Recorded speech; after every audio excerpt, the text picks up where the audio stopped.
students, कैसे हो? I hope you must be fine. So dear students, in today's video I have come back with a new chapter of class 10th of history. That is first chapter, the rise of nationalism in Europe. Okay? और इसका जो first topic है that is the French Revolution and the idea of the nation.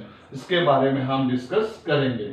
So सबसे पहले अगर हम बात करें फ्रेंच रिवॉल्यूशंस की और किस टाइप से वहां के लोगों के माइंड में आइडिया ऑफ नेशन तो अब अंडरस्टैंड करते हैं. सबसे पहले they got the idea from the French revolution. French revolution से इन्हें आइडिया मिला कि उन्हें एक सेपरेट नेशन बनाना चाहिए. किन की बात कर रहे हैं हम? यूरोपियन नेशंस की बात कर रहे हैं. तो यूरोपियन नेशंस को ये जो आइडिया मिला था that they got from the French revolution जो हुआ था 1789 में. जब फ्रांस में आपको पता होगा कि वहां पर 3 स्टेट्स हुआ करते थे. कौन से स्टेट? एक तो फर्स्ट स्टेट होता था, सेकंड स्टेट होता था, थर्ड स्टेट होता था. ओके, फर्स्ट स्टेट में क्लर्जी होते थे. ओके, देन यहाँ पर होते थे नोबिलिटीज होती थी. ओके, देन यहाँ पर ऑर्डिनरी पीपल होते थे. सो ये 3 स्टेट से मिलकर फ्रांस बना हुआ था. तो वहां पर जो रूल्स चलता था वह चलता था क्लर्जी एंड नोबिलिटीज का. तो वहां पर अगर देखा जाए तो मोनार्की रूल था. Okay, monarchy that means the king and noble people were ruling. Okay, या तो क्लर्जीज वर रूलिंग. ओके, तब यहाँ पर जो ये सॉवरेनिटी थी वो जो सॉवरेनिटी इन द सेंस हम बोल सकते हैं मोनार्की जो थी, monarchy change into the body of French citizen. किसमें चेंज होने लगी? बॉडी ऑफ फ्रेंच सिटीजन्स में. फिर क्या हुआ? जब लोगों के हाथ में पावर आने लगा. कहाँ के लोगों की बात करें? फ्रांस के लोगों की. तो जब वो ordinary people that means the third state के जो लोग थे उन्होंने प्रोक्लेम किया कि जो उनकी जो नेशन होगा एक कॉन्स्टिट्यूशनल नेशन होगा. क्या प्रोक्लेम किया? एक ऐसा प्रोक्लेमेशन किया कि जो उनकी जो कंट्री होगी वो कैसी होगी? कॉन्स्टिट्यूशनल नेशन होगा. ओके, और फिर जो जितने भी जो रिवॉल्यूशनरीज थे फ्रांस के, जितने भी रिवॉल्यूशनरीज थे उन्होंने एक सेंस ऑफ कलेक्टिव आइडेंटिटी बनाई. ओके, मीन्स सभी के लिए उन्होंने एक ऐसा मेजरमेंट बनाया, एक ऐसी आइडेंटिटी बनाई ताकि सब मिलकर अपने नेशंस के लिए लड़े अगेंस्ट क्लर्जी एंड नोबिलिटी.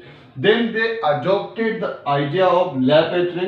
क्या था la patrie? That means the fatherland. जैसे हम बोलते हैं भारत हमारी भारत माता है, वैसे ही उन्होंने वहां पर भी क्या एक आइडिया ऑफ ला पैट्री जो अडॉप्ट किया जिसको कहा गया द फादरलैंड. अब उन्होंने क्या अडॉप्ट किया? ले सिटिजन अडॉप्ट किया. ओके, ले सिटिजन में क्या हुआ? The citizens. ओके, तो ये जो आइडियाज थे इन्होंने अडॉप्ट किया वहां पर. देन जब इन्होंने अपनी ही खुद की ऑर्गेनाइजेशन बनाना स्टार्ट किया, उन्होंने एक नया फ्रेंच फ्लैग एक्सेप्ट किया और वो 3 कलर का था. ओके, क्या क्या कलर थे उसमें?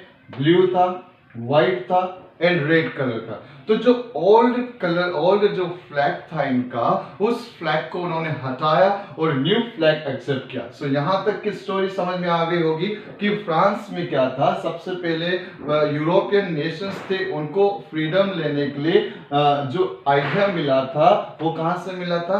फ्रांस रिवॉल्यूशन से मिला था जो हुआ था 1789 में. फिर वहां पर जो मोनार्की रूल थी, क्लर्जी रूल थी, उनका रूल्स किसमें चेंज हो गया? बॉडी ऑफ फ्रेंच सिटीजन, मतलब the power came in the hands of the people. Then they proclaimed, उन्होंने प्रोक्लेम किया कि वो क्या करेंगे? अपनी खुद का एक कॉन्स्टिट्यूशनल नेशंस बनाएंगे. तो जितने भी जो रिवॉल्यूशनरीज थे उन्होंने क्या किया था? एक कलेक्टिव आइडेंटिटी सबके लिए बनाई ताकि वो रिकॉग्नाइज हो सके और किसके अगेंस्ट में लड़ सके? क्लर्जी एंड नोबिलिटीज में. Then they also adopted the idea of la patrie. Okay, जो कि फादरलैंड कहा जाता था. ले सिटिजन जिसको द सिटीजन्स कहा जाता था. फिर दे ऑल्सो एक्सेप्टेड और अडॉप्टेड न्यू फ्रेंच फ्लैग. वो 3 कलर्स का था, इस टाइप से कहीं दिखता था. तो इधर देखोगे तो ब्लू मिलेगा, व्हाइट मिलेगा, रेड कलर मिलेगा. तो इस टाइप से यहाँ पर हुआ.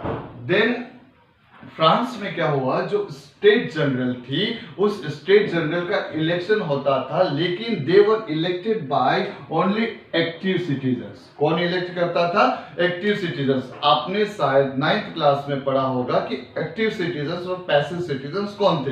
एक्टिव सिटीजन्स वे लोग थे जिनके पास वोट करने के राइट्स थे। ओके, जैसे मान लो 21 ईयर्स से अबव थे, जिनके पास जो मतलब मंथ में से ऑलमोस्ट 3 डेज का वेजेस गवर्नमेंट को देते थे, they were considered to be the active citizens. Okay, so ये लोग क्या करते थे, स्टेट जनरल को इलेक्ट करते थे। फिर जो इलेक्टेड मेंबर्स थे उसको कहा जाता था नेशनल असेंबली। क्या कहा गया उसको? National assembly. देन जब नेशनल असेंबली बनी फ्रांस में, तो इन्होंने न्यू हिम्स बनाए, नए गाने कंपोज किए। ओके, नेशनल असेंबली के उन्होंने ऑथ लिया, शपथ ग्रहण भी करना स्टार्ट कर दिया। ओके, फिर सेंट्रलाइज्ड एडमिनिस्ट्रेशन, जो भी उनका जो एडमिनिस्ट्रेशन सिस्टम था उन्होंने एक जैसा बना दिया, अलग अलग नहीं। पहले क्या होता था, क्लर्जी का कुछ और एडमिनिस्ट्रेशन था, नोबिलिटी का कुछ और था। The people were confused in the France. लेकिन अब क्या हुआ, when the power was in the head of the national assembly, तो इन्होंने जो एडमिनिस्ट्रेशन सिस्टम था उसको भी सेंट्रलाइज कर दिया। ओके, जो लोकल डायलेक्ट्स हुआ करती थी, रीजनल डायलेक्ट्स होती थी, उनको डिस्करेज किया। ओके, एंड जब उन्होंने डिस्करेज किया तो फ्रेंच वहां की जो कॉमन लैंग्वेज थी बिकेम वेरी फेमस। और इस टाइप से फिर फ्रेंच को क्या किया गया, अडॉप्ट किया गया एज ए नेशनल लैंग्वेज। कहां पर? फ्रांस में। इतना स्टोरी समझ में आ गई। अब क्या होता है, जो रिवॉल्यूशनरीज थे, ओके, जो रिवॉल्यूशन कर रहे थे, उनका एक ही मिशन था, एक ही डेस्टिनी थी। क्या था कि अगर हम हमारे फ्रांस को क्लर्जी और नोबिलिटी से या डेपोटिज्म से अगर हम इनको फ्रीडम दिला देंगे, तो डेफिनेटली क्या होगा, हम लोग ट्राई करेंगे कि जो यूरोपियन नेशंस है, जो यूरोप में जितने भी डायनास्टीज है हुआ under the control of clergy and nobility, उनको भी हम लोग पूरी तरह से एक सेपरेट नेशंस बना देंगे। तो इस टाइप से इन्होंने ओथ लिया। किन्होंने? रिवॉल्यूशनरीज ने। क्लियर हुआ यहाँ तक? होता क्या है कि जिस टाइप से वहां रिवॉल्यूशन हो रहा था फ्रांस में, तो बाकी का जो एरिया था वहां पर लोगों को पता चला कि people have already started revolution against clergy and the nobilities. तब लोगों को पता चला, तो they also got the ideas कि हमें भी इन डिपोटिज्म सिस्टम से लड़ना चाहिए, क्लर्जी से लड़ना चाहिए, किंग से लड़ना चाहिए। सो व्हाट हैपेंड, जो मिडिल क्लास के जो लोग थे, they started forming the small small clubs. और उसमें से जो सबसे ज्यादा फेमस क्लब था, that club was Jacobin club. और Jacobin club was led by the Napoleon Bonaparte. Okay, so शायद ये स्टोरी आपने पूरी प्रीवियस क्लास 9th में पढ़ी होगी, फ्रेंच रिवॉल्यूशन में, कि किस टाइप से Napoleon Bonaparte became the ruler. Okay, और अब मोनार्की चल रही थी, मोनार्की चेंज्ड इनटू, अब किसमें हो गए ये, डेमोक्रेसी चल रही थी, डेमोक्रेसी चेंज हो गई अब किसमें? मोनार्की में। ओके, तो अब क्या हुआ, जब जैकोबिन क्लब बन गया, क्लब फेमस होने लगा। जैकोबिन क्लब का जो नेपोलियन बोनापार्ट था, स्टार्टेड सपोर्टिंग पीपल। ओके, जब ये लोग अपने आइडियाज कैरी कर रहे थे, they were just fighting against clergy and nobilities. क्यों? ताकि वो नेशनलिज्म की फीलिंग्स लोगों के माइंड में सेटअप करे और सेपरेट नेशंस बनाए। तो जब लोगों ने देखा, यूरोपियन कंट्रीज के पीपल व्हेन दे सो, तो कौन कौन सी कंट्रीज थी? Holland, Belgium, Switzerland, Italy. तो इन्होंने क्या किया, जो फ्रेंच आर्मी थी उनको उन्होंने अपनी कंट्री में वेलकम किया कि भाई तुम भी आ जाओ हमारी कंट्री में, हमें भी आजादी दिलाओ। किससे आजादी दिलाओ? किंग से।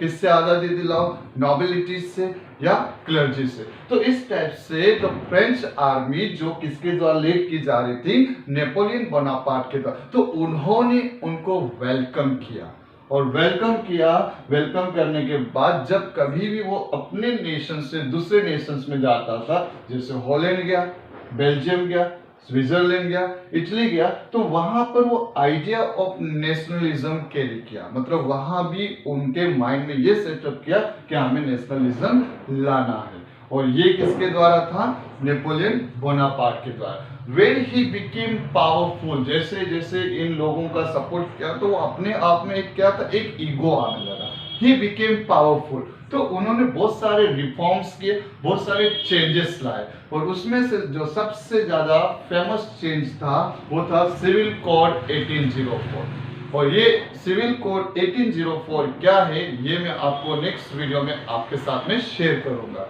तो dear students, if you like my video, share and subscribe, और हंसते रहो, मुस्कुराते रहो, बने रहो जीतो आवाया सर की क्लास के साथ। Thank you, have a nice time ahead.